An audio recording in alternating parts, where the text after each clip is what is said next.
En las pantallas de Vía X, Tiempos Violentos ya está al aire. Bienvenidas y bienvenidos. Sigue la polémica por el fast track legislativo en torno a seguridad. El senador de la UDI, Juan Antonio Coloma, presiona al gobierno respecto de la verdadera urgencia del Ejecutivo por avanzar en esta línea. Y en la otra vereda, la ministra Carolina Toa argumenta con cifras que la oposición simplemente no reconoce. Hoy revisaremos el verdadero avance de esta agenda y usted podrá sacar sus conclusiones. En otra materia, ¿qué pasa con nuestros agentes encubiertos y testigos protegidos? ¿Están debidamente resguardados? A ojos del fiscal jefe de Arica, que el otro día conversaba aquí en el programa, eso no es así. Y hay flancos que deben ser cubiertos. ¿Cuáles son esos flancos? ¿Y qué costo tiene esa protección?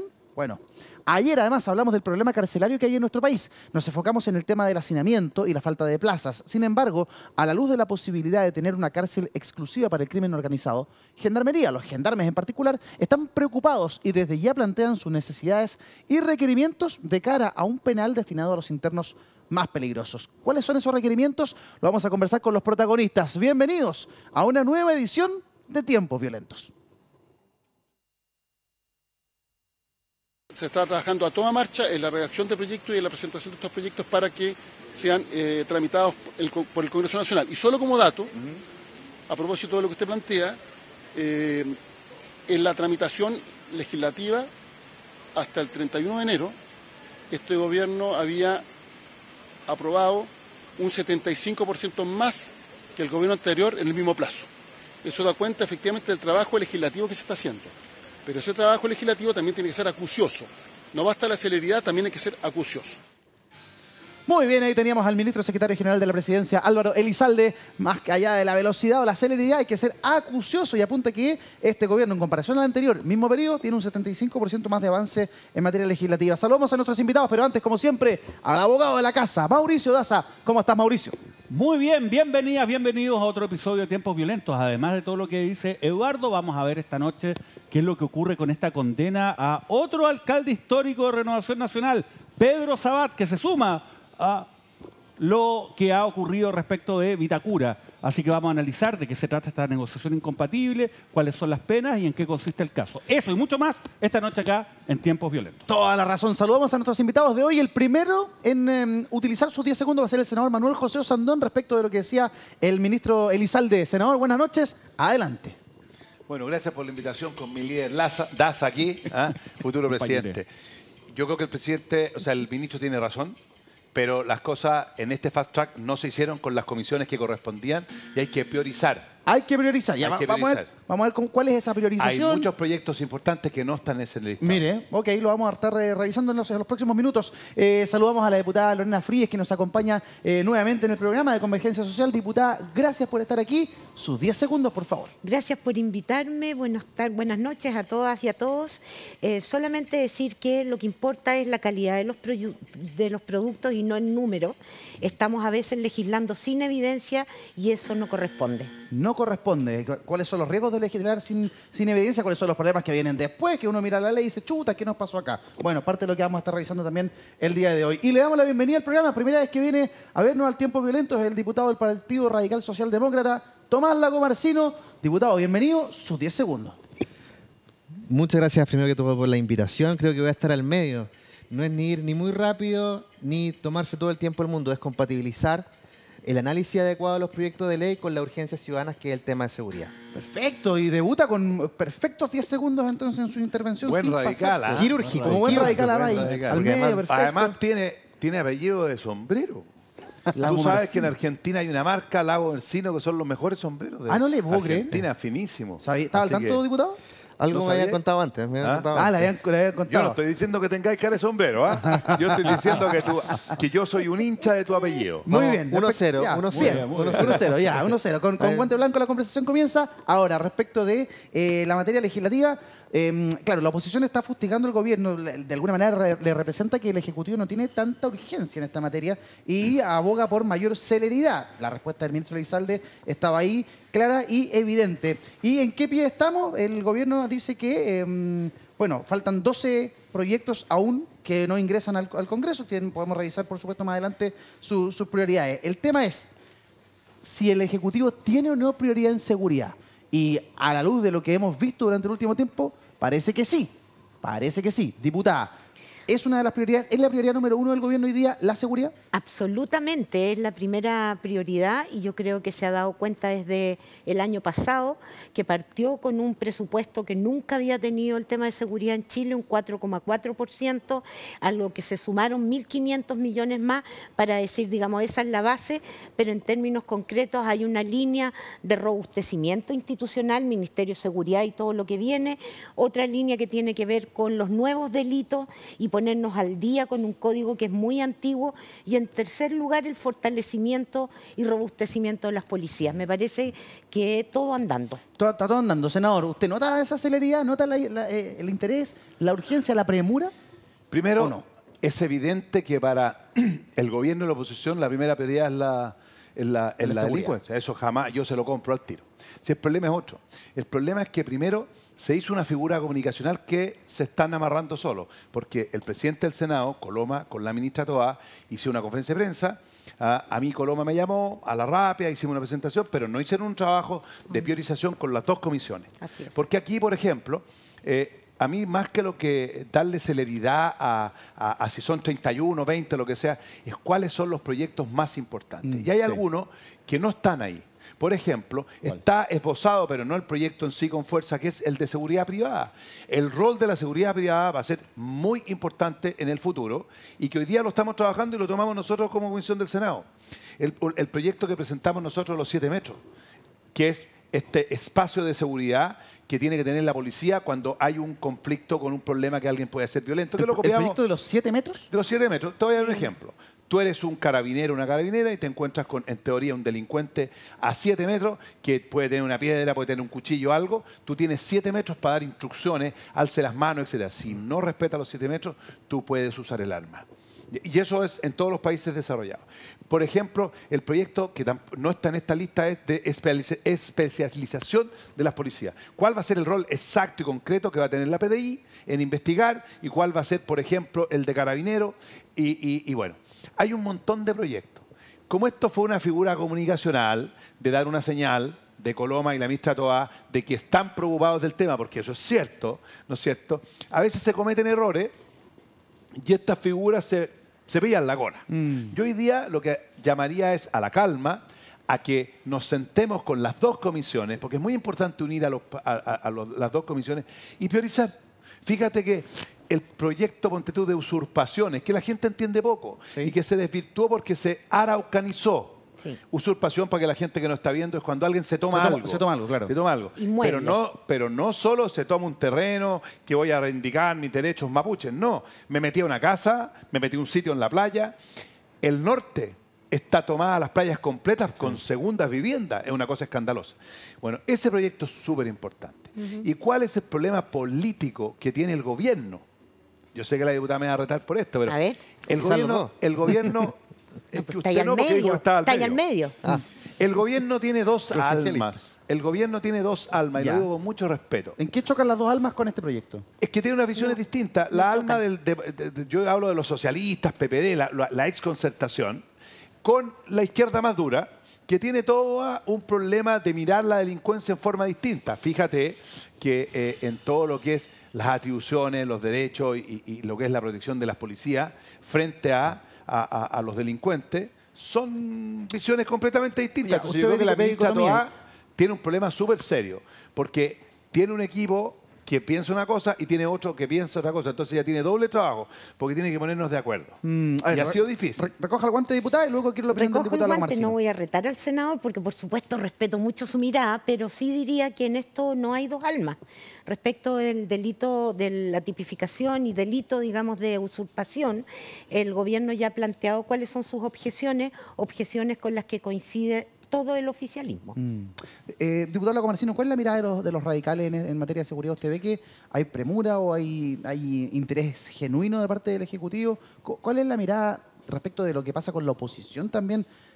¿Ustedes notan que hay voluntad sincera de avanzar en estos proyectos o de pronto también hay crítica constante? Yo creo que no hay ninguna duda de que todos los sectores políticos consideran a la delincuencia, la seguridad, la primera prioridad para el país. El problema que yo veo es que quién se lleva la bandera El triunfo. del triunfo.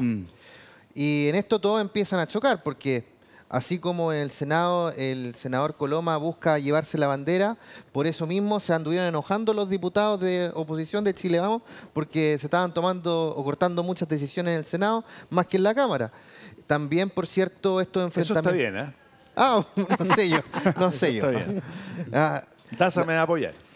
Por cierto, senador. Bueno, pero para terminar la idea, aquí es una disputa de quién se lleva la bandera y eso está exacerbado, por cierto, con el resultado del 7 de mayo, en el cual finalmente todos asumen que Republicanos le fue tan bien porque logró dominar el tema de la delincuencia y el enfrentamiento de esto. Capitalizó muy bien ese Capitalizó discurso. muy bien esa idea. Entonces, esto se exacerba por aquello. Ahora yo coincido en la diputada Fríes de que aquí no hay dos almas en el gobierno en esta materia en particular. Ya. Hay, si bien habían visiones o miradas diferentes al inicio del gobierno, donde obviamente el programa transformador del presidente Gabriel Boric venía con una mirada, una agenda social mucho más fuerte y se encontró con la muralla de que la situación de la seguridad estaba descontrolada. La muralla de la realidad. Que era un tema que no viene de este gobierno, viene del gobierno anterior, que era el gobierno del senador Osandón. Bueno, usted nunca trató pues, muy bien.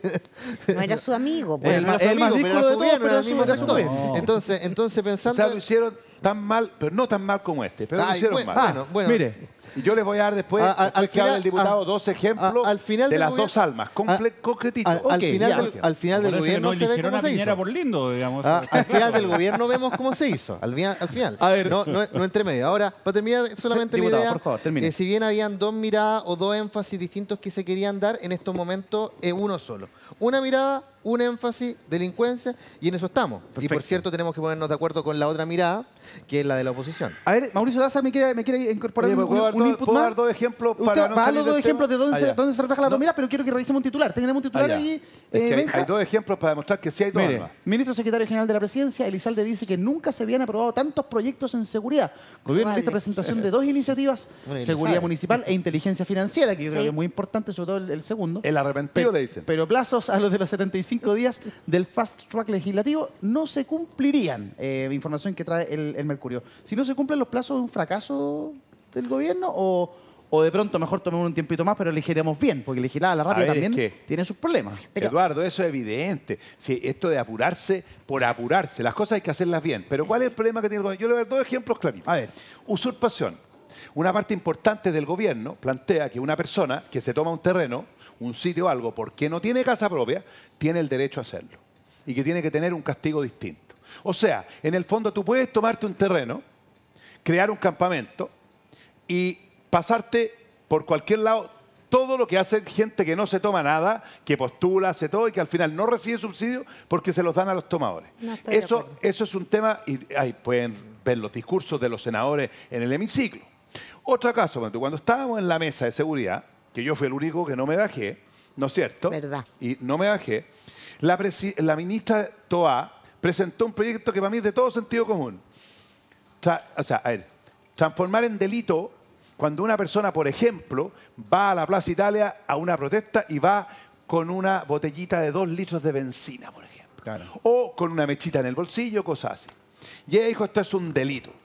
Bueno, toda la izquierda, tanto que ella se enojó, porque le rechazó su sector, el gobierno, los que estaban ahí, ese proyecto porque lo consideraban que no correspondía. Sí. Y algunos dijeron, casi en broma o en serio, que uno podía ir a una protesta con la benzina porque después te vais para la casa y cortáis el pasto. Necesitáis para la máquina. Claro. Entonces No era un escuché eso. chiste. Y ahí hay dos almas, pues. No. Porque plantearle a Chile que tomarse un Descargo. terreno, se puede tomar un terreno porque tú no tienes casa propia, es una señal muy grave. Descargo. Muy Descargo grave. de la diputada Fríes. Descargo. Primero, la propiedad es un derecho humano y la gente que no tiene propiedad se le debe garantizar un mínimo de vivienda. Tenemos un colapso en términos de derecho a la vivienda y lo hemos tenido en otras épocas también. Tomas de terreno se han transformado en lo que hoy día son poblaciones con una larga tradición. Estamos hablando de un estado de necesidad y el proyecto de usurpación contempla una norma que justamente establece que esas personas que están en estado de necesidad esas personas habrá que conseguirles un destino y evidentemente si están en el registro de campamento, digamos, del MIMBU, no van a ser penalizados. En eso hay acuerdo. Perfecto. Lo segundo, no hay acuerdo. Si hay acuerdo. Ustedes tienen acuerdo. Bueno. O sea, hay acuerdo, tómense un terreno y tienen casa propia. No, no es así, no es así, porque entendemos justamente que el derecho a la propiedad es un derecho humano que admite limitaciones. Perfecto. En el oficialismo hay acuerdo respecto a lo que usted nos está explicando. Absolutamente. ¿La oposición está de acuerdo con eso? Pero ¿cómo se te ocurre que existe un derecho con que personas que estén en el registro del Ministerio de Vivienda y Urbanismo puedan tomarse terreno y que tengan ya una toma y que estén de alguna manera registrados en alguna parte? Mira, que esas personas no sean criminalizadas, la oposición no está de acuerdo. Lo que pasa es que, mira, hoy día esta cuestión, como se ha hecho tan liviano, se degeneró.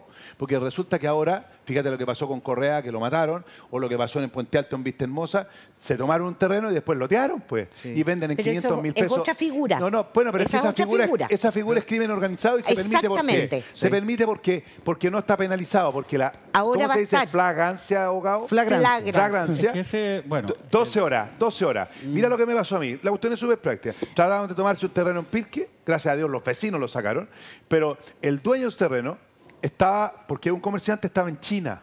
Por lo tanto, por el cambio de hora era imposible ubicarlo en 12 horas. Miren. Entonces, esas 12 horas significaba que los tipos se tomaban el terreno. Entonces, ¿cómo le vas a plantear tú como señal política a la gente en Chile no es efectivo, de que usted puede tomarse un terreno? Y te voy a decir una cosa, es un derecho humano, pero también es una responsabilidad. Los derechos están asociados a deberes. Sobre la base, como dice la diputada, derecho el Estado tiene que dar en casa. ¿Por qué? Yo también tengo que ganármela, yo tengo que ahorrar, tengo que jugármela. Si no... Esta cuestión es... si fuera... Diputada Fría y Mauricio Daza. Si fuera por el esfuerzo de las personas, que yo comparto, pero realmente hay sectores de la población que ni aún con esfuerzo pueden acceder a vivienda.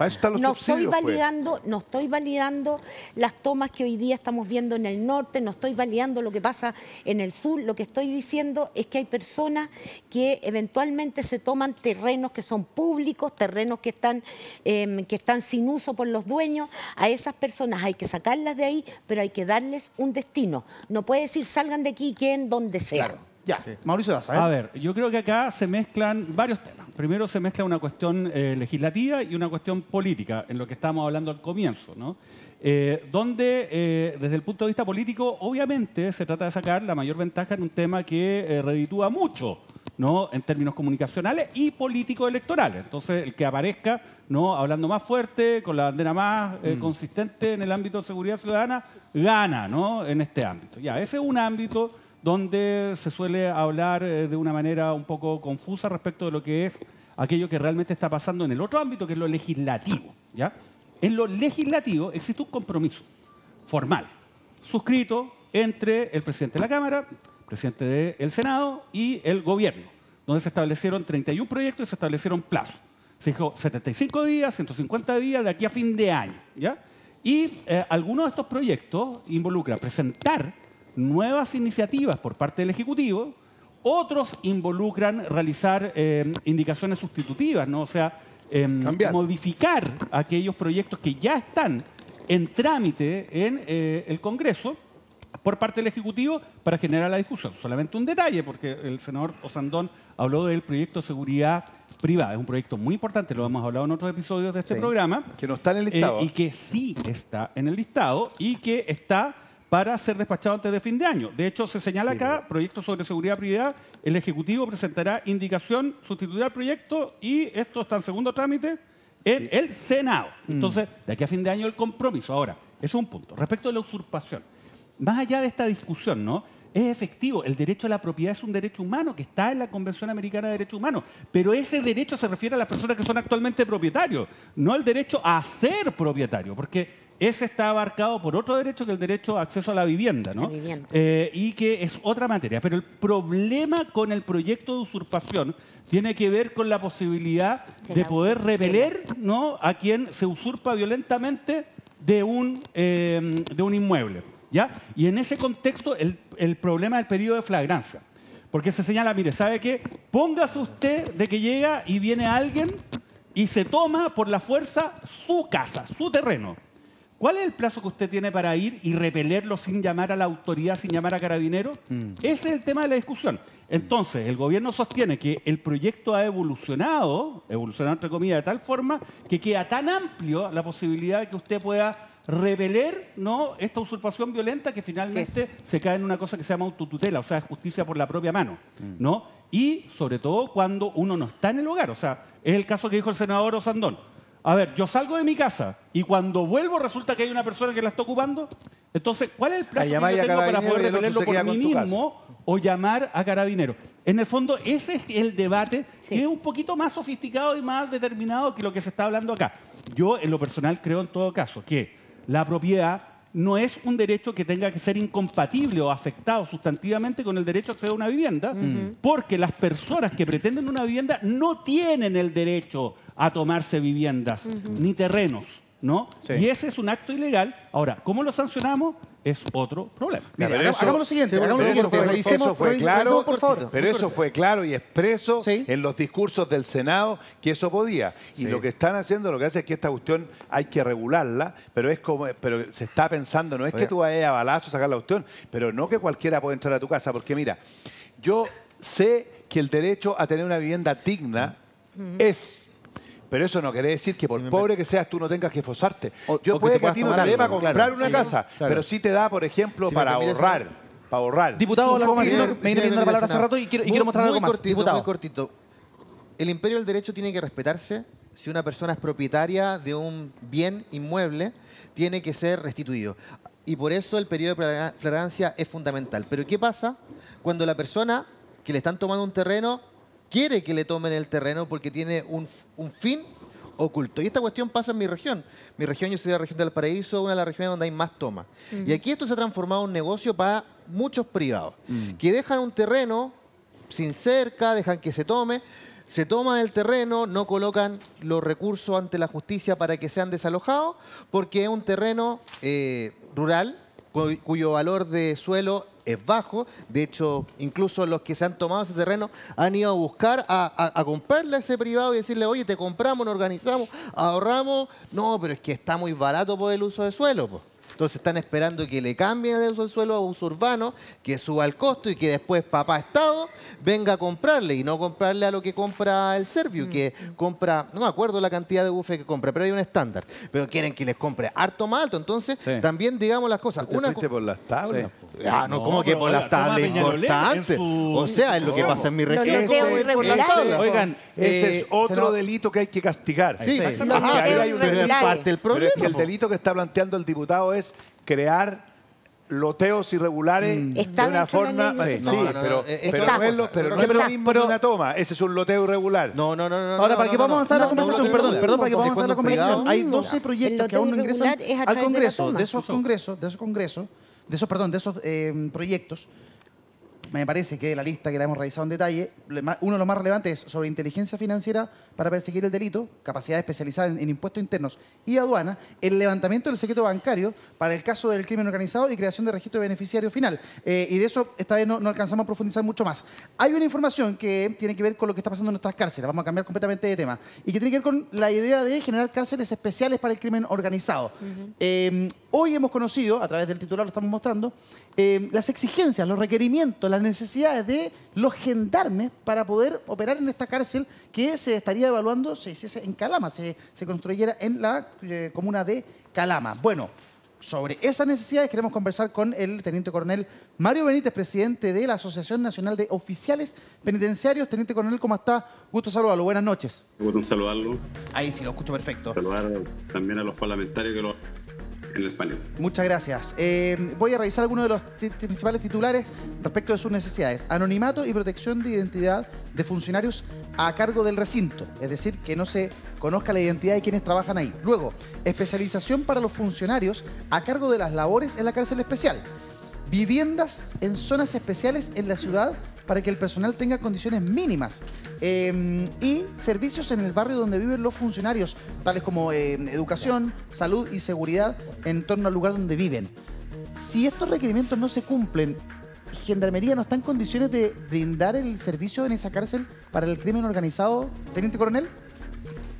Sí, Eduardo, Mire, más que exigencias, yo creo que podríamos hablar de las condiciones mínimas que deben concentrar hoy día la atención de esta nueva política penitenciaria, digámoslo así, a poder controlar de buena forma a las personas, a los delincuentes vinculados al crimen organizado, a los carteles de narcotráfico, etcétera. Entonces, aquí más que exigencias que nosotros estemos haciendo, estamos recién en la etapa de diseño de este proyecto. Ya. Nosotros estamos diciendo, mire, condiciones mínimas que se deben tener en consideración para que una cárcel de estas características pueda operar de buena forma y que el personal que trabaje en ellas también tenga condiciones mínimas, condiciones apropiadas para la labor que van a desempeñar. Ya, pero entonces, cuando yo leo estos requerimientos, estos lineamientos de lo que podría ser el trabajo de gendarmería, de los gendarmes en particular, uno infiere de inmediato que las familias están bajo amenaza al día de hoy y que por eso, ante la posibilidad de generar una cárcel especial para el crimen organizado o los líderes narcos, ustedes no podrían hacer ese trabajo si sus familias no están a resguardo. O sea, a ese nivel estamos llegando. Hoy día es mucho peor.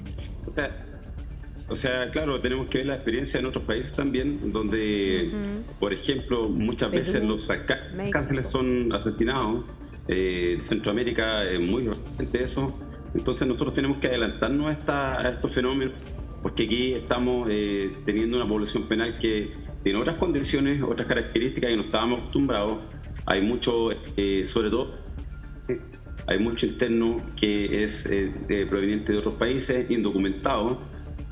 Tampoco tenemos los antecedentes penitenciarios o policiales de esas personas antecedentes antes de ingresar a Chile. Entonces tenemos que precaver que esta situación va a ser una situación compleja, porque además nosotros hemos planteado de que estos internos tienen que estar bajo un régimen distinto. Ya. Y perdón, antes de ir con Mauricio, ¿no ve usted que hay ciertos riesgos en lo que están planteando? Por ejemplo, en el tema del anonimato, Sí. que tengamos funcionarios de gendarmería que no se sepa quiénes son los que están trabajando ahí.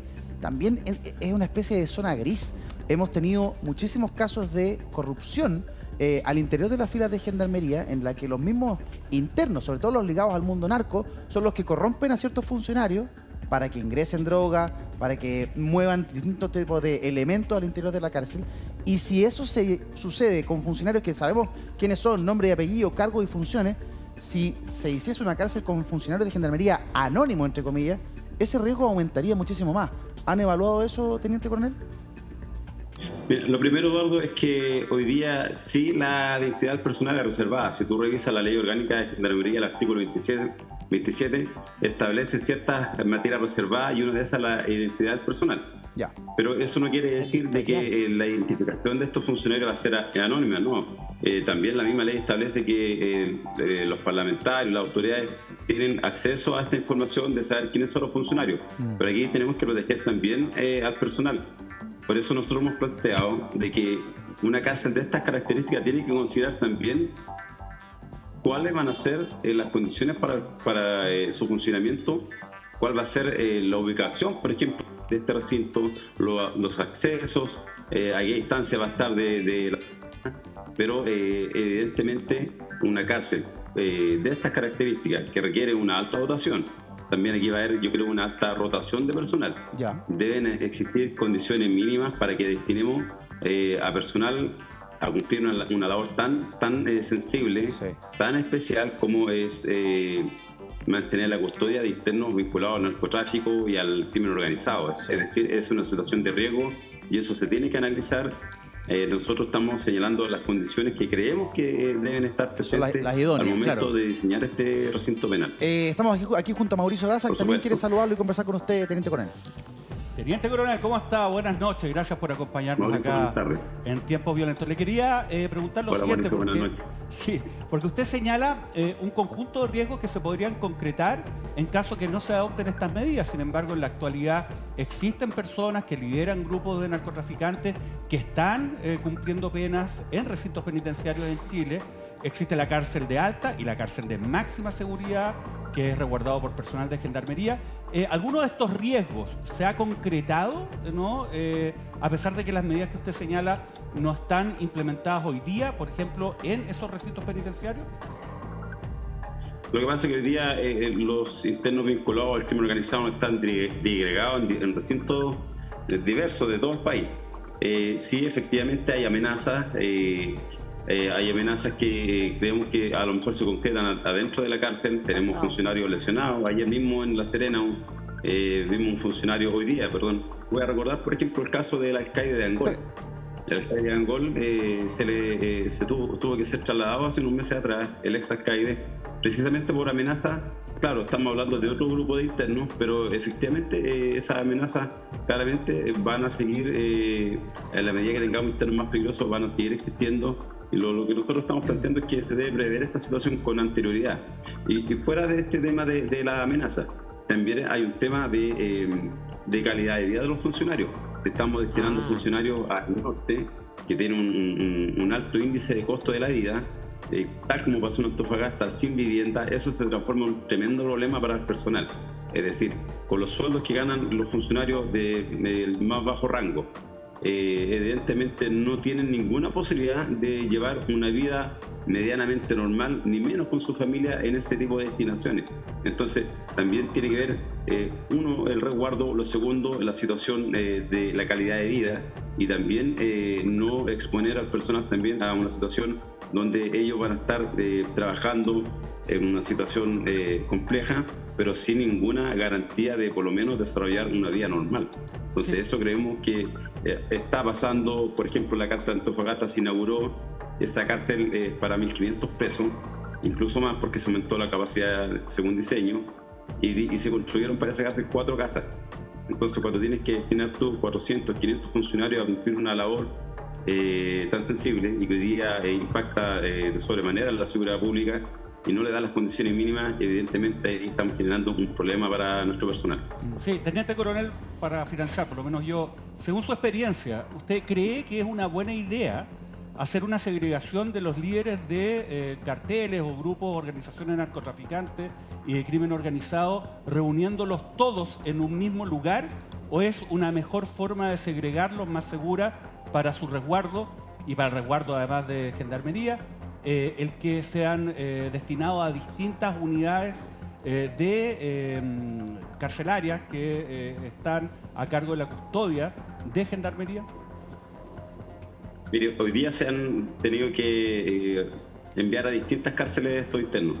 Es una mala medida porque de cierta forma va contaminando criminógenamente el resto de la población penal. Sí. Tenemos que repetir buenas experiencias como la de Italia, que ha combatido el crimen, porque también el crimen se combate desde el interior de las cárceles. Es decir, si nosotros no tenemos recintos con capacidad de limitar la comunicación de estos internos hacia el exterior, ellos siguen delinquiendo, las cárceles pasan a transformarse en centros de operaciones.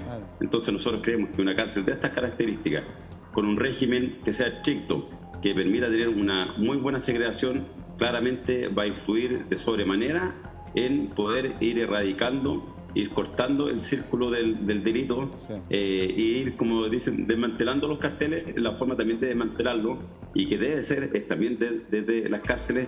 Es decir, tenemos que eliminar las posibilidades de que estos internos continúen delinquiendo desde el interior de los recintos. Estamos con el senador Manuel José Sandón también, teniente coronel, que quiere conversar con usted, hacerle una pregunta, me imagino, o conversar con usted. Adelante. No, sí, lo que pasa es, bueno, buenas noches, teniente coronel. La verdad es que él habló del caso Italia. Sí. Yo me acuerdo haber trabajado fuerte esto con el exdirector de Gendarmería, Cristian Alvear, que hizo un estudio profundo de cómo se combatió, ¿no es cierto?, con un régimen especial a los capos de la mafia en Italia. Pero claro, había un grupo de personas que estaban absolutamente en contra y por eso no avanzó, porque hablaban de los derechos humanos de estos presos, porque es un régimen súper estricto, que realmente es aislado. O sea, aislado es que tienen 2 horas de luz al día, que no pueden tener contacto con su familia si no es por estas cápsulas que, o sea, no tienen contacto con otros reos. Pero hay varias medidas que en el fondo yo no sé si ellos las han estudiado. Hay países en el mundo que han hecho legislaciones que presionan a las compañías de teléfono, porque aquí hay una cuestión redirectiva. Bueno, nosotros tenemos cárcel concesionada, que se les paga cierta cantidad de plata y que dentro del contrato no pueden haber celulares. Y lo extraño es que están llenos de celulares las cárceles, claro, porque por ahí se manejan. Entonces, bueno, vamos a sancionar a las compañías que dan el servicio en estos sectores. Por ejemplo, esa puede ser una fórmula. Vamos a tener que hay no sé si él lo conoció, que había una compañía que ofrecía un teléfono público, una especie de teléfono público gratuito para los reclusos para que pudieran hablar, Sí, como las fiscalización. películas, sí. Pero hay un montón de medidas que en el fondo son prácticas, pero lo que sí yo creo es de que Chile no necesita no solo una cárcel, necesita varias cárceles más con una urgencia ultra necesaria, porque hoy día ellos mismos reconocieron que más de 800 bandas son manejadas de adentro de las cárceles. Oiga, Entonces, senador, pero perdón, ¿le va a hacer una pregunta? Sí, oiga, yo ¿al teniente creo que usted le coronel está o- compitiendo a nuestro queridísimo Fernando Pauser Sí. en la vuelta más grande para Sí. hacer una pregunta. No, lo que pasa es que- ¿Le va a preguntar algo o era el comentario más...? yo quería comentar porque él iba a hablar, pero quiero hacer una pregunta. Se ríe el teniente coronel. ¿Cómo él puede darnos la solución para darle una respuesta a las personas que válidamente, yo no estoy de acuerdo, pero válidamente dicen de que esta propuesta que se está haciendo afecta a los derechos humanos de esos reclusos? Teniente coronel, lo escuchamos. Estimado senador, buenas noches. Bueno, nos conocemos, él conoce bien el tema penitenciario, así que es una voz autorizada para hablar de estos temas. Nosotros no estamos diciendo de que no se respeten los derechos humanos, nosotros estamos diciendo de que cumplamos todos los estándares que se exigen en derechos humanos, pero que tengamos un control efectivo, que sea estricto, que ayude a desmantelar los carteles de narcotráfico, el crimen organizado. Eso es lo que nosotros estamos señalando. Ahora, respecto del tema de las señales de los celulares, mire que hay un punto bien sensible, y nosotros ya lo hemos denunciado. Las cárceles concesionadas tienen por contrato la obligación de inhibir las señales de los celulares. ¿Qué ocurre? Las cárceles concesionadas o las empresas concesionadas hoy día están utilizando la primera tecnología para esta inhibición de la más celulares. antigua. Y esta tecnología inhibe también las señales que están en el exterior o colindantes a los recintos. Sí. Pero hoy día existe la tecnología suficiente, es un costo más alto. Se presentaron hace un par de años 4 compañías israelitas, una estadounidense, una francesa, me parece mucho, que tienen la tecnología para georreferenciar las señales de los teléfonos celulares y ir eliminando esta comunicación. Exacto. Ya, Es un un costo llamado más al alto. ministro que se ponga las pilas. Aquí le Sí. está dando la solución. Ahí, Que igual escuche a los que- gendarmes. Oiga, teniente Sí. coronel, le agradezco el contacto con el programa. Le mando un abrazo. Espero que luego puedan contar con nuevos centros penitenciarios o ampliaciones de los actuales, porque la verdad es que está bien complejo y el camino es largo. O sea, al menos 10 años lo hemos señalado en varias oportunidades aquí en el programa. Un abrazo, teniente coronel, que esté bien. Bueno, Eduardo, buenas noches. Mire, lo que nosotros señalamos tiene que ver con el bienestar del país, con la seguridad del país, y ese es nuestro compromiso. No Bien. estamos aquí abogando por los gendarmes solamente. Sí. Si nosotros hacemos de buena forma nuestra labor, vamos a contribuir a la seguridad del país. Ese es nuestro mensaje. Sin duda, Muchas gracias. estamos de buenas acuerdo. noches. Abrazo, buenas noches, que esté bien, gracias. Diputado Lago Marcino, está la tecnología, pero no se utiliza la tecnología, es lo que nos plantea el teniente coronel. ¿Qué le parece? Bueno, más que lamentable que en Chile tengamos esta situación. De hecho, ayer fue la cuenta pública de Gendarmería de Chile, me tocó ir, fuimos algunos otros parlamentarios y la situación es más que dramática. Del año 2021, si mi memoria no me falla, habían 41.000 reclusos y ha crecido a cerca de 46.000 en un corto periodo de tiempo. Sí. Y es porque efectivamente hay más delincuentes que han sido aprendidos y que están privados de libertad. Ahora, el punto es que eso sigue siendo insuficiente y las medidas que se adoptan lo son. Ahora, hay que tener más tecnología, hay que tener más cárceles, hay que tener más gendarmes, porque también pobres gendarmes, muchos de ellos, a mí me contaban que les muestran fotos de los familiares, de los hijos de repente, y ¿cómo que hay tú así? O sea, Claro. yo me pongo en los zapatos de esos seres humanos que cumplen un rol fundamental para el Estado chileno, pero que también son personas. Sí, Entonces, y eso lamentablemente, que es una situación dolorosa, difícil, se termina transformando en un hecho de corrupción. O sea, uno empatiza con el funcionario que es violentado, amenazado, amedrentado, pero después terminan cayendo en las garras de la corrupción. Hasta 800.000 pesos les pagan a algunos gendarmes incluso para que ingresen droga o ingresen otros elementos a la cárcel. Entonces, es un círculo vicioso Así que es. el Estado tiene que proteger a ese funcionario para evitar ese acto de corrupción. ¿Se transgreden los derechos humanos, diputada, en una cárcel rigurosa, en una cárcel a la italiana, como planteaba nuestro entrevistado? No necesariamente. Y yo creo que es importante tener una cárcel que permita la segregación de lo que son los líderes del crimen organizado. Pasa en otros países, incluso de América Latina, no solo de Italia. Ahora, que eso sea incompatible con el tema de los derechos humanos, la verdad es que no creo que sea así. Lo que hay que buscar es una regulación interna y una gestión interna que permita la segregación, el aislamiento para que no haya contaminación entre ellos tampoco y que se articulen, y eso con pleno respeto.